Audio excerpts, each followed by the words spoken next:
دیکھیں میں جس طرح میں نے پروگرام کے شروع میں کہا تھا وہ ثابت کر دیا انہوں نے کہا کہ جی شہباز شریف تو ہے کرپٹ، لیکن انہوں نے بے آر ٹی میں کیا کیا.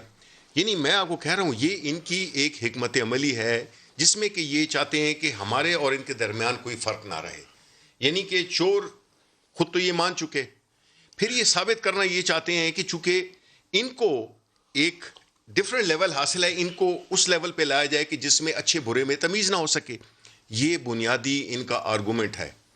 اب آتے ہیں ان کے مختلف جو یہ باتیں کر رہے تھے کہ جی آپ کو یہ نہیں لگا کہ آپ کی بعض وزراء کے جو فیصلے تھے انکمپیٹنس اس میں دخل ہوگا، کرپشن نہیں ہوگی، لیکن اس نے آپ کے لیے بہت مشکلات پیدا کی شوگر میں، ویٹ میں. نہیں دیکھیں میں آپ کو بتاؤں ندیم، دیکھیں آپ یہ نہیں ہے کہ پہلے آپ پیرس میں رہ رہے تھے یا انگلینڈ میں یا یونائٹڈ اسٹیٹس میں رہ رہے تھے اور ہماری حکومت آئی ہے تو یہ بن گیا ہے صومالیہ. ایسی بات نہیں ہے. یہ ایک ایسی ٹریڈیشنز ہے جن کی بنیاد انہوں نے رکھی جس میں کہ انہوں نے اداروں کو تباہ کیا. اداروں کو کس طرح سے تباہ کیا انہوں نے اپنی مرضی کے لوگ لگائے وہاں پہ جو کہ ان کی اور ان کی لیڈرشپ کو کی سہولت کار بنے. Securities exchange commission, state bank of Pakistan, F B R اور جتنی بھی ریگولیٹری اتھارٹی تھی اس میں انہوں نے اپنے بندے لگائے، جس کی وجہ سے انہوں نے کیا کیا. میں ان کی فیلڈ میں آنا چاہتا ہوں کیونکہ یہ اس کو اوائڈ کر رہے ہیں. میں یہ بتاتا ہوں کہ جہاں تک ایل این جی کا، جہاں تک گندم کا، جہاں تک شوگر کا تعلق ہے جس کی کہ انہوں نے ذکر کیا، پہلی بات تو یہ ہے کہ یہ ہماری حکومت ہے جس نے کہ اگر ایک شارٹیج یا ایک کرائسس ہوئی اس کے لیے فوراً انہوں نے پہلے جہانگیر ترین کا نام لیتے تھے. ٹھیک ہے، ہم یہ کیا جانتے نہیں تھے کہ ہمارے پاس وہ لوگ ہیں. اب کس کا نام لیتے ہیں؟ نہیں اب پتہ نہیں کس کا نام لیتے ہیں، کہانیاں چینج کرتے رہتے ہیں. ان کا جس طرح کے موقف پی ڈی ایم کا جس طرح بدلتا جا رہا ہے اس پہ بعد میں آئیں گے. انہوں نے ایک ایسی صورتحال پیدا کی جس میں کہ جہاں تک کہ سر آپ کی حکومت کرپشن کر رہی ہے کہ نہیں کر رہی؟ شوگر اور ویٹ کے دیکھیں میں آپ کو بتاؤں، جب پرائم منسٹر پیسے نہیں بناتا، جب پرائم منسٹر کسی ملک کا کاروبار نہیں کرتا، تو جب وہ خود نہیں کرتا تو وہ کیسے چھوڑے گا اپنے وزیروں کو؟ کیسے چھوڑے گا؟ اور جو اور لوگ ہیں ان کو کس طرح سے چھوڑے گا؟ ہم تو وہ لوگ ہیں جنہوں نے کہ پارٹی کے سینٹ کے الیکشن میں لوگوں نے پیسے لیے، ہم نے سٹنگ ایم پی ایز کو ہم نے نکال دیا. بیکاز جب ایک پارٹی کا لیڈرشپ جو کہ مانا ہوا ہے ایک صادق اور امین ہے. ایک سوال پوچھ لوں پھر میں مفتہ سے پوچھوں گا. نہیں مفتہ سے پوچھیں، آپ نے 2 ہیلتھ منسٹر پرائم منسٹر نے چینج کیے. بالکل. دونوں کے اوپر چارج آپ کو معلوم ہے کیا ہے؟ ٹھیک ہے.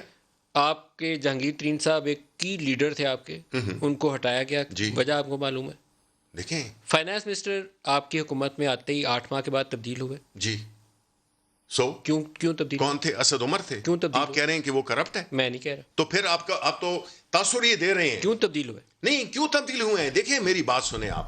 جب کوئی وزیر وہ کوئی پرائم منسٹر کا بنایا ہوا ہوتا ہے اور پرائم منسٹر کی یہ ثوابدید ہے کہ وہ اپنی ٹیم جو کہ ایک پرٹیکولر پوزیشن میں، دیکھیں ایک پوزیشن میں اگر ایک کوئی پرفارم نہیں کر رہا یا نہیں ہو سک رہی، دیکھیں نان پرفارمنس تو ایک بہت بڑی ہے، اپنے ایک چارج لگا دیا. دیکھیں اسد عمر ایک انتہائی آنیسٹ کمپیٹنٹ آدمی ہے، ان کے اوپر کرپشن کا کوئی الزام نہیں ہے، میں آن ایئر کہتا ہوں. بالکل میں بھی اس بات کی میں بھی تصدیق میں خود نان کرپشن پارٹ، میری جسٹ نان کرپشن پارٹ، لیکن نان پرفارمنس پارٹ کے اوپر اس کے بھی تصدیق کرتے ہیں. یہ نہیں مان سکتے. دیکھیں کہہ کے بھی یہ چینجز ہوتی رہتی ہیں.